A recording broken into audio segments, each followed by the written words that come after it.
नमस्कार जय जगन्नाथ। आज भिडटा कौन सी रेसिपी नुह कि जिनस मन को आसला जोटा कि चाहिए आपण मान सांगे सेयार करने को। आम नॉर्मली इवनिंग वॉक रे माँ झील जाऊ डुडुल आउ मु डुडुल तो गोटे बड़ फूडी जो भी फूड आइटम देखे माँ यहाँ खाइबा माँ से रोसई करे तादेह बहुत आइटम थाए डुडुल बरात जे माँ आज चिकेन पकोड़ा खाइबा आज यहाँ खाइबा कल सेटा खाइबा एम सब थाए आउ खाई सारा पर रिव्यूटा भी सी ही शेयर करे फर्स्ट रिव्यू जे खानाटा केमिति होइतला राग हो जाइथिला लुण हो जाइथिला कि बहुत टेस्टी थिला कि यमी थिला आउ जदि पापा केतल कहि दियंती जे नाई आज तरकारीटा मते भल लागुनी नाई मते भल लागुची आउ तुमको जो भल लगुनि ठीक अच्छे कि माँ बढ़िया से कर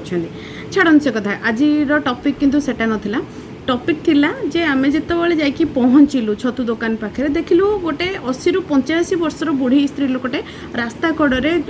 माने उदुमुदिया खरा बेलू छतु धरिकी बसी आउ संध्या हो गलानी तो आमे संध्या बेले जाइए तले पाखे पहुँचलु बुढ़ी के तले पचारू जे छतु कौन केमती ना 250 को 70 टंका आम कहलु मौसी रेटा टी अधिक हो जाऊनी डुडुल सांग सांग मत कहे माँ से मैंने रास्ता कड़े बसिक बिकुंट आम जाऊे रिलायंस फ्रेश माँ तुम देखी 200 ग्राम्स को 60 रुपीज लिखा हो बट आम जोड़े पैकेट धरिकी पलि आसुचे आम तो से बार्गेनिंग करूने ताहले ये जेजेमा सागर कहीं बार्गेनिंग कर 70 टंका कहते ना माँ तुम 150 टंका दियो दीटा पैकेट दीटा आम 250 दीटा नवा माने हठात कि तार ये कथा शुणला मत लगला जमती कि माने मो भीतरटा मु कहीं निष्ठुर हो गली हठात कि मु कहीं बुढ़ी लोकटा सागर बार्गेनिंग करने को चाहिए से तो मोरी झील माने ये जिनस मुझे शिक्षा देती बट मु हठात कि कहीं बार्गेनिंग कर से रियलाइजेसन आस बुढ़ी लोकटा सागर टिके दीपद कथा हो ताठू ही नवा जिनस सतरी कहू बर मुझे 150 देकी नेबी तापर एते भल माने कथार्ता हो जणिया को पाली मौसीर पुओ चल जाइए बोहू चल जाइए से गोटे स्त्री लोक जे कि घर चलाऊँगी यही छतु व्यवसाय करिकी केबे केबे छतु बिक्री हुए जो दिन छतु बिक्री हुए बेचारा बुढ़ी लोकटी खाइबा को पाए नाती नातुणी 3टा जेहेतु पुओ बोहू नहांती दुनिया रे कहीं नहांती तो बाध्य चलाऊँगी सेठी आमे जो भावुचे आमे माने कोठा घरे रोचे एसी बिना एसी रे रही पारुने आपण चिंता करंतु थरे 8टारू से माने आसिकी बसे रास्ता कड़े दी परटा सेठी ही रहे जो दिन किए खाइया को देला भल कथा घरू केबे खाइया को आनी थाए केबे न आनी थाए बट जहाँ भी देले सेटा बंचे रखे ताकि ता नाती नातुणी संध्यारे खाइबे से घर को फेरले तो जो दिन छतु जल्दी बिक्री हो जाए बेचारा घर को जल्दी पलाए नहले राति 8-9 बट आमे माने सबु किछि थाई भी आमे एटा भाभी पारुने जे आमठू भी दुनिया रे किए गोटे बहुत कष्ट रे अछि तो गोटे रिक्वेस्ट केबे भी माने रास्ता कड़े जदि देखुछंती कि गोटे बुढ़ा लोकटे किंबा बुढ़ी लोकटे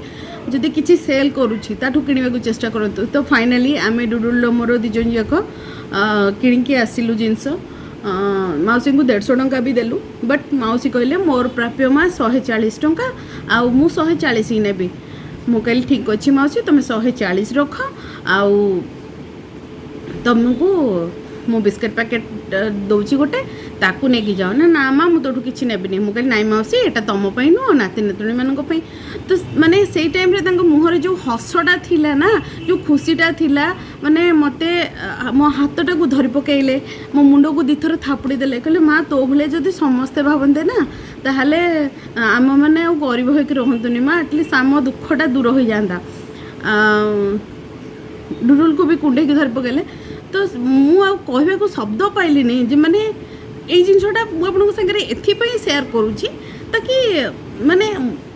मत लगला जे जिनटा सेयार कले आउ किसी लोक भी अवेयर हेबे आमे मॉल किणवा जिनस नो डाउट आम जेहेतु मॉल खोली सब जिन आवेलेबल टाइम्स आमको दरकार रास्ता कड़ को ओल्हेवा दरकार आम आम छुआ को सही मोराल भैल्यूटा शिखेवा दरकार we should help each other तो आम जदि हेल्प करछे ना ता बदल रे आमको सी किसी जिनस दबनी बट गोटे आशीर्वाद दब गोटे ब्लेसिंग्स दब जो ब्लेसिंग्सटा कि माने आम मानक बहुत हेल्प कर आम छुआ को से जिनटा भल जिन शिखेव ताकि सी गोटे फ्यूचर गोटे भल मनीष हो पार तो आज तो आज बहुत बकर बकर हो गले आपंकर बहुत टाइम नहीं गले ठीक अच्छे पुणी देखा नुआ भिडियो आ छतुटा केमी रोसे है सेटा आउ गोटे भिडियो आसो डुडुल खाई भी कौन कहला लास्ट को क्लिपटा ऐड करी आउ थैंक यू धन्यवाद मत ये समय शुणी धैर्यर सह शुणी नमस्कार रही।